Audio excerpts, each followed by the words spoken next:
నారాయణపేట జిల్లా మద్దూరు మండల కేంద్రంలో తహసీల్దార్ కార్యాలయం ముందు వికలాంగుల ధర్నా చేపట్టారు. అనంతరం పలువురు వికలాంగులు మాట్లాడుతూ వికలాంగులకు 4000 నుండి 6000 పెన్షన్లు పెంచాలని, అలాగే నూతన పెన్షన్లు అమలు చేయాలని, నిరమిళ్లలో వికలాంగులకు 5% రిజర్వేషన్లు అమలు చేయాలని డిమాండ్ చేశారు. అనంతరం తహసీల్దార్ మహేష్ గౌడ్ కు వినతి పత్రం అందజేశారు.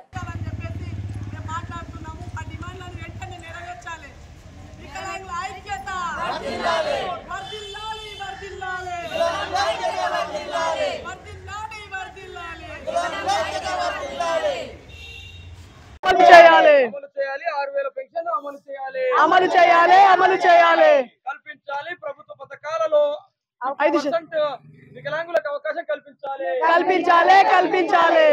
పెంచాలి 6000 పెన్షన్ పెంచాలి. వర్ధిల్లాలి వికలాంగుల ఐక్యత వర్ధిల్లాలి.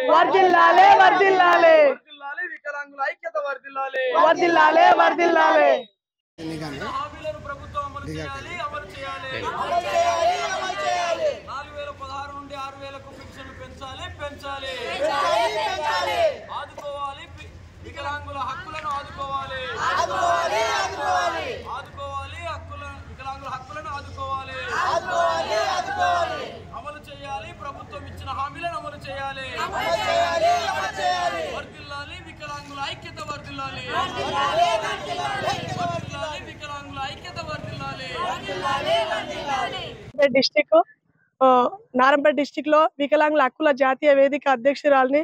ఈ రోజు ఇక్కడ నిరాహార దీక్ష చేయడానికి ముఖ్య కారణం ఏంటంటే, గత కాంగ్రెస్ ప్రభుత్వం వచ్చి 22 నెలలు గడిచినా కానన్నా ఇచ్చిన హామీలు అంటే వికలాంగులకు 6000 పెన్షన్ చేస్తామని చెప్పేసి, కొత్త పెన్షన్లు గిట్ట వెంటనే అమలు చేస్తామని చెప్పేసి ఇంతవరకు మమ్మల్ని పట్టించుకోవట్లేదు.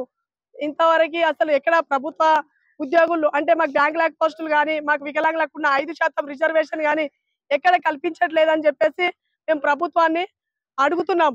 ఇంతవరకు మా వికలాంగులకు ఎక్కడ గుర్తింపు లేదు.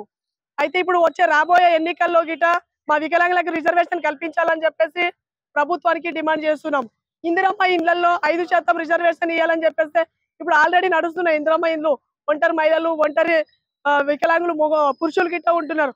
వాళ్ళ గిట్ట మేము పోయి అడిగిన కన్నా మాకు ఇంతవరకు ఫస్ట్ లిస్ట్, సెకండ్ లిస్ట్ అని చెప్పేసి పేర్లు వచ్చినా ఇంతవరకు ఇస్తలేరు. మాకు గ్రామాల్లో 5% రిజర్వేషన్ ఇవ్వాలని చెప్పేసి ప్రభుత్వాన్ని అడుగుతున్నాము. అయితే ఈ ఇచ్చిన హామీలు 22 నెలలు గడిచిన 21 నెలలు గడిచిన కారణ ఇంతవరకు పరిష్కారం చేయట్లేదు. ప్రభుత్వానికి మేము ఒకటే ముఖ్యంగా కోరేది ఏంటంటే, నువ్వు ప్రజాపాలన అని చెప్పేసి అన్నావు, దరఖాస్తులు కొత్త పెన్షన్లు అని చెప్పేసి చాలా మంది తీవ్రమైన వికలాంగులు, పిడిసొచ్చే పిల్లలు, జొల్లు కార్చే పిల్లలు హాస్పిటల్ కి కనీసం వచ్చే 4000 6000 పెన్షన్లో ప్రతి నెల ఇంత దవాఖానకు చూపించుకోవడానికి గిట వస్తుంది. ఆ వచ్చిన పెన్షన్లు టెంపరరీ ఉండగానే అవి కట్ అయిపోయి పిల్లలు చాలా ఇబ్బంది పడుతున్నారు. ఇచ్చిన హామీని వెంటనే నెరవేర్చాలని చెప్పేసి, కొత్త పెన్షన్ గిట్ట అమలు చేయాలని చెప్పేసి ప్రభుత్వాన్ని మేము డిమాండ్ చేస్తున్నాం.